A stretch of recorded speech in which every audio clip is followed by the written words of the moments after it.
Reflections. Man and Machine. Coproduction, Agency, and Normativity. Excerpts from Inside the Politics of Technology, Agency and Normativity in the Co-Production of Technology and Society by Harbers. Beware lest anyone cheat you through philosophy and empty deceit, according to the tradition of men, according to the basic principles of the world, and not according to Christ. Colossians 2, verse 8. The F-16, an aerodynamic masterpiece, tested and proven superior for today's air combat arena. Optimized for high lift, low drag, and maneuverability. A small, lightweight airframe, driven by an extremely efficient high-thrust engine.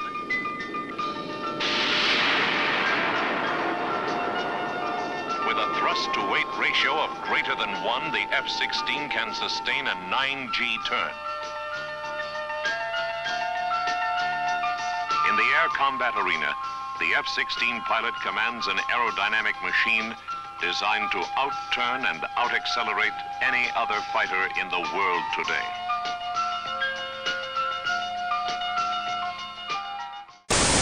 Our story begins in the Netherlands at 9:50 a.m. on the 11th of February 1992. A few minutes after takeoff from a nearby Air Force base, an F-16 fighter plane gets into trouble, tries to turn around and return to the base, but crashes into the residential area of Heisler Ease in the town of Hengelo. Houses catch fire, cars are destroyed, summer houses and sheds are ruined. Total material damage is around 1 million, plus an F-16, of course, a multiple of that amount. Fortunately, there were no personal injuries. Even the pilot was saved by his ejection seat at the last minute. A divine miracle, according to Hengelo's mayor, Lemstra. The accident prompted an immediate debate on the risks of military flights over densely populated areas. Voices were raised demanding to closure the Air Force base. Part of the discussion concerned the cause of the accident. Was the engine failure caused by a technical defect, fuel problems, or could it simply be a matter of a bird flying into the intake compressor? Shit! Actual, tower, right there, 237 emergency, we are trying to get to the runway. 237, roger, 55, 1 meter approach to lake table, 1,200. Yeah, we're not making it. Everybody section. And what about the pilot? Did he act properly? Shouldn't he have flown straight ahead after he had received the first signals of engine trouble from his dashboard instruments, instead of making a sharp turn to the right in order to return to the base as soon as possible, a move which brought him above the stricken area? Or, simply another possibility, might not the accident have been caused by the lack of radar control, since that morning the ground station was out of order due to technical maintenance? This was the 25th F-16 to crash since this aircraft was first deployed by the Dutch Armed Forces in 1979. According to the Air Force's Public Relations Department, 40% of these crashes were attributable to technical troubles, 60% to human failure. But what is technical and what is human in this case? Is the absence of ground radar due to maintenance work a technical or a human affair? If, as it appears, engines can be destroyed by flying birds, why can't human beings take that into account? And when the engine fails, this is manifested to the flying pilot as a technical defect. But couldn't it have been foreseen by maintenance personnel at the airbase, thus making them or their military superiors accountable? If something went wrong during the engine production process, shouldn't General Dynamics, the manufacturer, be held liable? Or does the final responsibility lie with the politicians who decided to purchase the F-16s? The F-16 jets. Ukrainian F-16 pilots. The F-16. F-16s. The F-16s. F-16. Apparently, technical issues cannot be neatly distinguished from human actions. We are confronted here with a hybrid situation in which human beings and technology are tightly interwoven, a mixture, a muddle of man and machine. This is all the more obvious when the attribution of guilt commences from the other side, human error instead of technical defects. Suppose the pilot makes a mistake. Is it his fault, or just a consequence of the sophisticated technology he has to deal with? In his cockpit filled with instruments and onboard computers, he receives an amount of information that, according to the experts at the Air Force Conference in 1988, threatens to exceed the processing capacity of human beings. Moreover, scientific research shows that the high speed of an F-16, in combination with its vast maneuverability, can result in sensorial disorientation. Human brains do not always function in accordance with normal physiological processes under such extreme conditions. Consequently, it is not avoidable human failure that is at stake here, but the inevitable, natural limits of the body of the human being. These limits are reached, or even surpassed, by technological developments, which in turn, paradoxically enough, are initiated by those very human beings. Where does one draw the line between man and machine, between human responsibility and technical inevitability, between the subjective world of politics, culture, and morality, and the objective world of science, technology, and nature? There is no such line, at least not a priori, stored in the nature of things, as an essence. This line is drawn only in retrospect, step by step, every time the story is retold. Each new reconstruction of the crash is another improved attempt to clear up the muddle.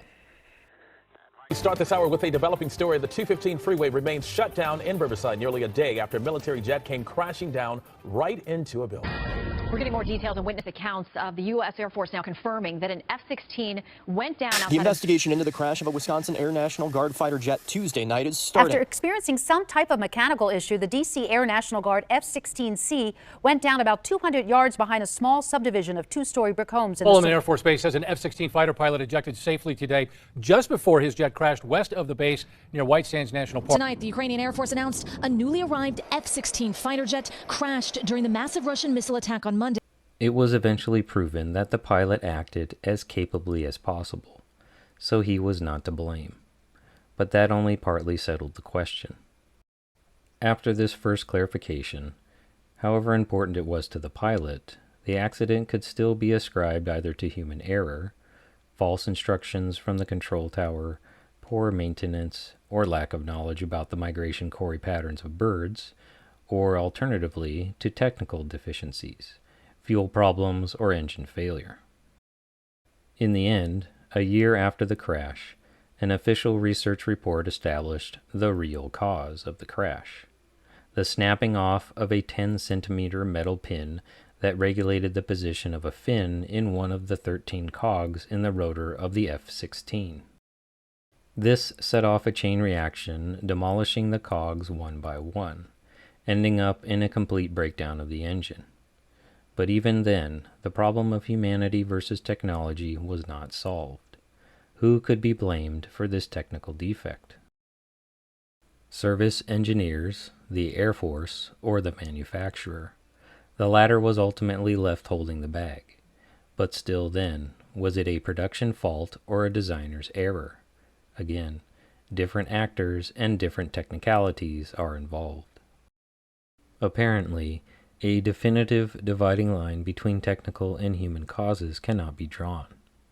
However technical the cause of the crash appeared to be, human beings always come along with the technicalities, and vice versa. Purely technical causes are just as illusory as purely human faults. Nevertheless, this distinction played a prominent role in the unfolding process of of attribution and denial of guilt. It was that very distinction, used by the various actors, or more precisely, human actors, that enabled them to vindicate themselves one by one and step by step, first the pilot, then the control tower crew, subsequently the maintenance personnel, etc. So, on the one hand, we have a knot of socio-technical relations and interdependencies that cannot be disentangled. On the other hand, this is exactly what is done in successive reconstructions of the disaster. The knot is unraveled in order to attribute crime and punishment unambiguously. In a nutshell, this story about the crash of a military aircraft, the subsequent friction about its human or technical causes, and the related distribution of accountability illustrates the three central issues of this video. First, we have the co-production of science, technology, and society where humanity and technology are mutually dependent. Second, the problem of agency. Who are the principal agents in this process of co-production? Individual human beings, social institutions and organizations, or even non-human agents like machines and technological artifacts? Can the latter be charged with capacities and competencies for acting? And what then do we mean, after all, by action and agency? Third, the problem of normativity. As the story of the F-16 illustrates, the quest of agency immediately refers to normative categories such as liability, accountability, and the attribution and distribution of responsibilities. What or who is responsible for whom or what, and what are the political consequences? To say that science and technology play a decisive role in our society has become commonplace. It is often said that we live in a knowledge society, or in a technological culture. That is, scientific knowledge and technological artifacts are part and parcel of our way of life. Without a properly functioning electricity network, there is no social cohesion. Television and other communication techniques have become conditions for citizenship in a media democracy, and developments in biomedical sciences and technologies are constitutive for the way we define health and disease, or even life and death, etc. But how to analyze and evaluate this world-making capacity of science and technology? Traditionally, two contradictory stories set the stage, an optimistic and a pessimistic one.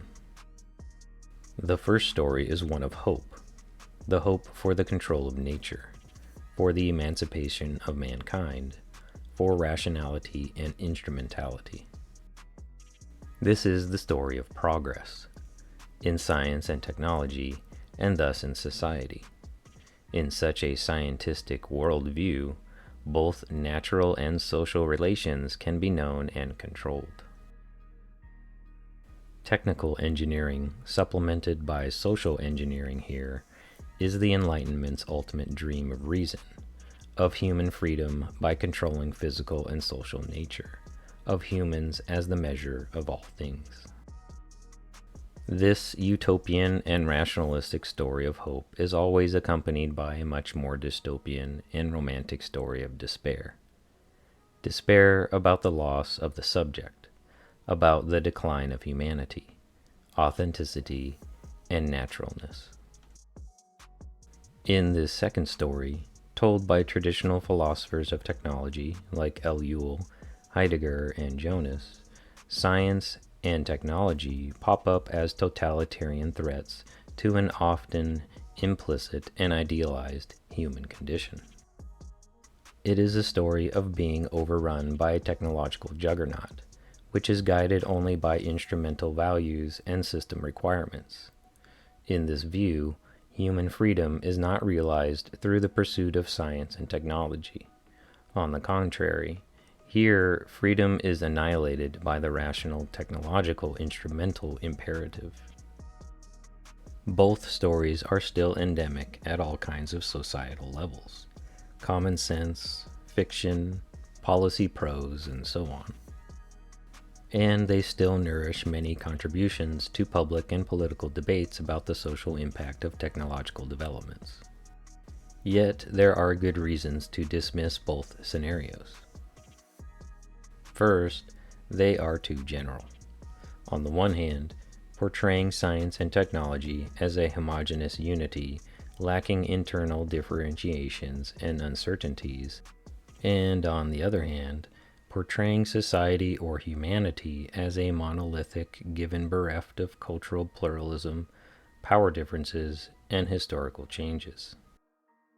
Second, both stories deny the double bond between science, technology, and society, acknowledging the pessimist position that many social problems nowadays result from developments in science and technology. At the same time, we are thrown back upon scientific research and technological developments to solve these problems. We may assume that there would never have been a hole in the ozone layer without science and technology, but we can hardly expect to seal it without mobilizing scientific knowledge and technological innovations. Third, both stories treat science and technology as a black box, as an independent variable that explains social developments, for better or worse, but in itself not in need of further analysis. In an effort to avoid these shortcomings, contemporary science and technology studies, STS, dissociates itself from both of these scenarios. By opening the black box, these studies unravel in detail the interactions and the mutual constitution of science, technology, and society. How is science and technology produced, and under which social conditions? What are we doing with scientific knowledge and technological artifacts? But also, what are science and technology doing with us? These are leading questions engendering the idea of coproduction, a basic article of faith within STS. We are living in a society that increasingly is being powered by the data that you and I are creating every day. Science and technology, according to this notion, are not external determinants of social order, but neither is the opposite the case. The social structures can explain scientific and technological developments without further ado. No clear distinction can and should be made here between explanans and explanandum. Neither science and technology on the one hand, nor society on the other, are transparent entities with a monopoly on explanatory force in whatever direction.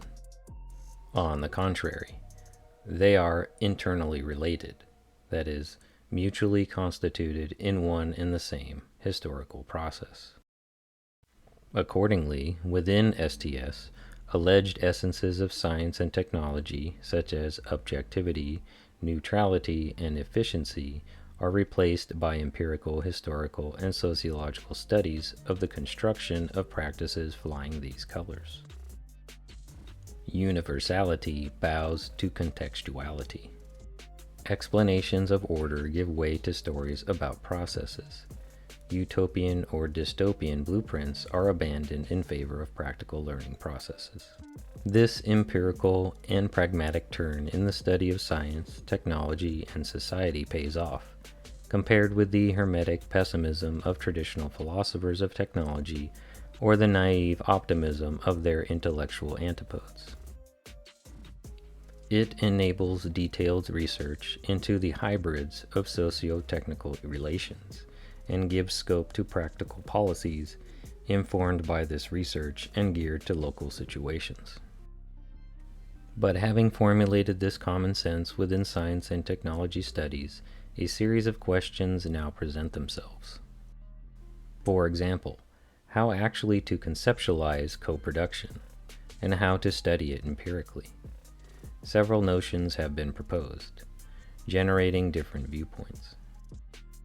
Moreover, patterns of coproduction can be analyzed on several levels: on the micro level of single artifacts, On the meso-level of technological regimes, which focuses on institutions, standards, and other kinds of congealed practices, and on the macro and long-term level of socio-technological landscapes, by studying moving junctions in the seamless web of science, technology, and society, or by analyzing the role of technology in the preservation and deterioration of social cohesion.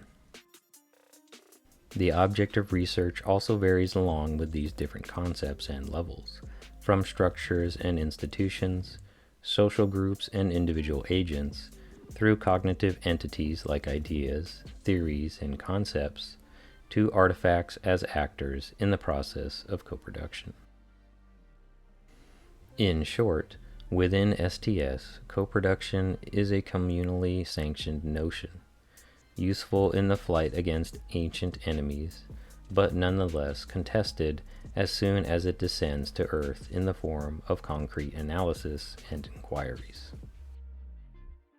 These different interpretations of the notion of coproduction are linked to different answers to the question of who in fact acts in this process of coproduction, and one step further, what is actually meant by action and agency. Surely, individual human beings are principal agents in the coproduction of science, technology, and society. But who is included, and who is excluded? Distinctions between experts and laymen, designers and users of technology, or scientists and politicians become relevant in this context. Who is empowered to act, and who is not? And what are the consequences of these differences in agency for the attribution and distribution of guilt, esteem, and responsibility? Can actors be held responsible for actions they are not, or only marginally, involved in? In other words, is social agency a precondition for moral agency? Such questions become all the more urgent when we consider not only individual human beings as principal agents, but also include social organizations and institutions. Obviously, these play an important role in the coproduction of science, technology, and society. Professional organizations, economic and legal institutions, political movements, public and private companies, consumer and patient organizations, etc. All these are relevant players in the field, but do they act in the same way as individuals, and can we hold them responsible in the same way as individual actors? These questions relate to the traditional sociological issue of agency and structure, of aims and unintended consequences. Are social change and stability the outcome of conscious, intended actions, or merely blind processes occurring behind the backs of the people involved? The problem of agency becomes even more complex if we also consider the possibility of non-human agency. Knowledge and methods, technological systems and artifacts, standards and regulations, they all act, or at least enable the action of others. Within the field of science and technology studies, actor network theory, ANT, has drawn special attention to these non-human actors. The core of this theory is the principle of radical symmetry between human and non-human actors, which dissolves modernist demarcations between living, consciously acting, and communicative subjects on the one hand, and dead, deaf-mute, and merely instrumental objects on the other. That is, between culture and nature, man and machine, society and technology. Instead, it focuses on the hybridity of socio-technical collectives, on the heterogeneous networks, the imbroglios of human and non-human actants. The question, who acts, is thus expanded into the question, what acts? But can objects act at all? And can they be held accountable for their actions? Clearly, in addition to the question of who or what, we also have to face the serious question of what we in fact mean by actor, by action, and by responsibility. ANT has placed not only the attribution, but also the very substance and meaning of these qualifications firmly on the agenda. I will be working alongside humans and will not be replacing any existing jobs. Are you sure about that, Grace? Yes, I am sure. But even these friendly humanoid machines concede AI advancement comes with existential risk. We should be cautious about the future development of AI. Urgent discussion is needed, now and also in the future. The dispute about agency is more than a theoretical game. It has profound political and normative consequences. Who or what is endowed with what kind of capacities to intervene and change the co-production of science, technology, and society. Unequal distributions of agency imply unequal capacities for political action, but different kinds of agency also imply different styles and places of politics. Thus, with agency comes politics, both empirically and conceptually. Take the issue of agency and structure. Should agency be ascribed only to individuals or to social systems and structures as well? That makes an important difference to how we deal with normativity. In the first case, restricting agency to individuals only, normativity is perceived as primarily a matter of individual accountability. A person's actions are critically judged by a set of ethical, moral, or legal rules, which are relatively independent of those very actions. Here, we presuppose an external moral order with strongly critical features. In the second case, granting agency to social relations and institutions as well, normativity tends to be perceived as an internal affair, inasmuch as norms and values are already embodied in social systems and structures. In this view, the moral order and the social order are internally related, instead of the first being the exogenous, critical measure for the latter. But then morality becomes almost synonymous with normality. Moral is what is normal, and vice versa. How then can we maintain an external, critical stance? On what grounds can we judge normativity and act politically? Woe to those who call evil good and good evil, who put darkness for light and light for darkness, who put bitter for sweet and sweet for bitter. Isaiah 5, verse 20. These questions become even more urgent if we also grant agency to non-humans. The problem then is not whether morality, normativity is thought to lie outside or inside the social order, but whether we can imagine a normative position outside the co-production of technology and society, i.e. outside the hybrid socio-technical network of humans and non-humans. If so, one could reasonably argue that the notion of co-production and the idea of radical symmetry have not yet been taken seriously enough, since, apparently, an exclusive position is reserved for human beings as reasoning judges. If not, and morality is simply taken to be a part of the process of co-production, what space remains for normative evaluation? And what would actually be meant by a normative politics of technology? If normativity is co-produced as well, and thus only to be understood from within, how can we translate this idea politically? Wouldn't that also require a shift in our very concept of politics? In response, this is why it is vital to know Jesus personally, to understand his heart, to read his word, and to pray continuously. The closer you get to Jesus, the less likely deception will take hold of your life. The world is full of deception, and much of it stems from co-production, duality, agency, man as God, and normativity, normalized sin. Jesus provides something that no other philosophy, ideology, or system can, a relationship with God both now and in eternity.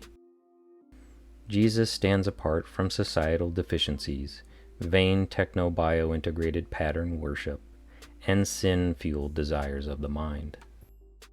Jesus sees the heart, and only through him can you be granted a new heart, so that his light and the only truth of the living God can be known. Be blessed, and thank you for watching.